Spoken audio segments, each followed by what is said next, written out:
good day po sa inyong lahat. Kumusta na po kayo? So sana okay na tayo pagkalipas nung bagyong nagdaan na si Egay. Pero dito po sa amin, dahil mababa yung syudad namin, baha pa rin po. Pero hopefully by tomorrow, dahil low tide na, pababa na rin po yan. Wala na rin po kasing masyadong ulan. So yung topic po natin for today ay related pa rin sa pabago-bagong panahon.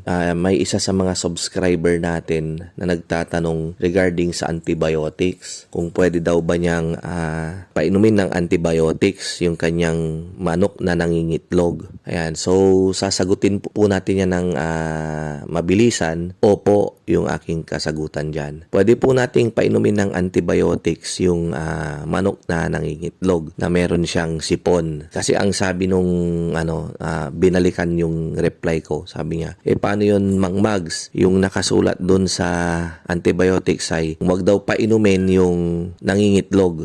Ayan, so natakot siya. Ito, practice na po namin. Sasagutin ko yon nung aming by experience. Yung manok namin na may sipon na nangingitlog ay pinapainom namin ng antibiotics. Oo, bahagyang babagsak yung kanyang production. Konti lang naman. So, yun lang naman yung natin dyan pag nagpainom tayo ng antibiotics. Kaya lang, kung hindi natin painumin, dahil susundin natin yung nandun sa, yung nakasulat sa label ng gamot na wag daw painumin yung manok na nangingitlog na may sipon. Kapag hindi naman natin nagamot yung manok sa kanyang sipon, mas lalo rin namang hindi yan mangingitlog. Babagsak rin naman yung kanyang kalusugan, kaya yung production ninyo ay babagsak rin ng malaki-laking porsyento. Ayan. So, babalansihin po natin kung ano yung gagawin natin. Pag hindi natin ginamot, yun yung epekto. Mas malala yung kanyang epekto. Pero kapag in-antibiotics natin, gagaling sila. Panandalian lang namang babagsak yung kanilang production. Pero pag once na naging kondisyon na yung kanilang katawan, babalik na yan sa dati nilang pangingitlog.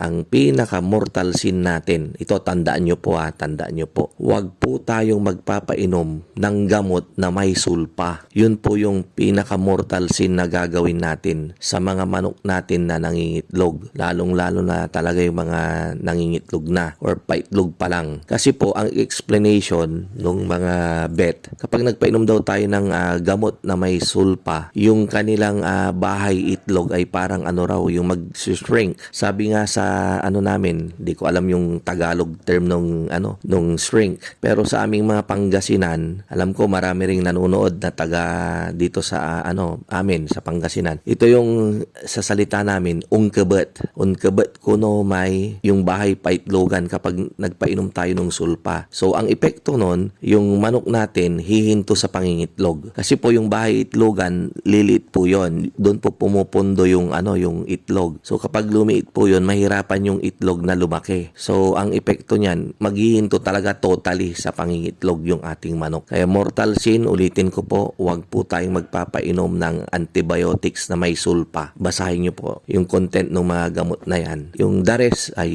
pwede naman po. Yung mga enrofloxacin, norfloxacin. Nowadays po kasi, kailangan na matatapang na yung mga gamot natin. Kasi hindi na umiepekto kadalasan yung mga penicillin, amoxicillin, gentamicin, kadalasan hindi na po yan umiepekto, kaya doon na po tayo sa matataas yung dosage ng antibiotics. Basta proper dosage lang naman ay hindi siya harmful. So, sana nabigyan ko kayo ng idea regarding sa pagpapainom ng antibiotics sa mga manok na may sipon. Thank you po sa panonood. Kita-kita po ulit tayo sa mga susunod nating video. Mabuhay po tayong lahat and God bless.